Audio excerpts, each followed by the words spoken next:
we are going to end the evening, as we always do on these Sundays, with who we are watching. Jake, you get to go first. So Kevin McCarthy, I'm curious to see whether he could put a lot of this kind of garbage that he's been dealing with in the rearview mirror. I think the answer to that is no, clearly. Something that we, again, he's out of DC this week. He's doing his thing, raising money in like big duffel bags, and just like, yeah, here's another, Speaker Kevin McCarthy. You're giving more Right. money to Speaker McCarthy. Right. And by the way, we should mention, interestingly enough, the Canvas, which came out last week, which all of you, we're going to actually have more tomorrow. The full survey tomorrow in the midday edition, right, Anna? Yep, midday. Yep. More and more people believe Republicans are taking back the House, which is fascinating to see. Got a lot of TV coverage and all that stuff. So that was interesting to watch. I talked about it on MS a little bit. So anyway, that's kind of the crux of what I'm watching with McCarthy. All right, I'm going to go next. I'm watching President Joe Biden.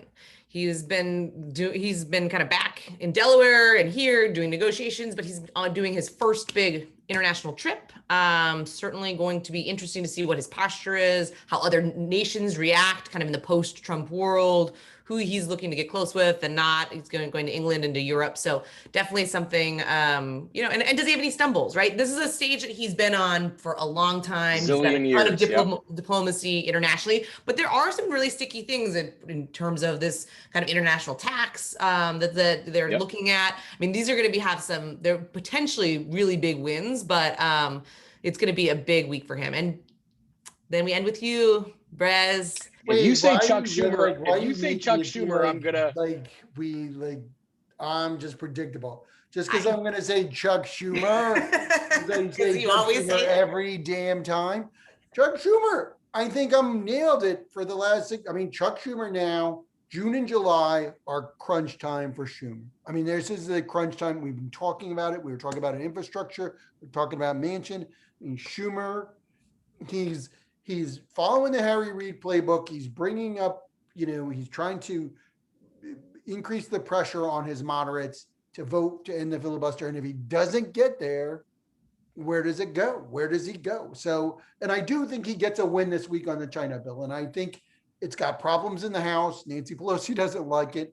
That bill's not going to pass. We're not going to see anything in the House, I don't think, before the fall on China. But at least for now, Schumer's going to move a bill, a 2,000-page bill that he wants, shows the power of being a majority leader.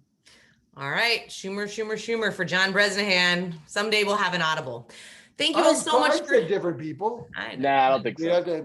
Where's Rachel Schindler? We need some backup. This is we need some back. I need them to go through the Lookahead tapes and find out. We need one of those signs, like they have at construction sites. It's been X days since an accident. Exactly. It's been 0 days since John Bresnahan said Chuck Schumer. I love it. All right, with that, thank you all so much for joining us. Guys. We appreciate it. Have a good week. Stay safe, and we'll be back later this month with another Look Ahead. Take care. Thanks, guys.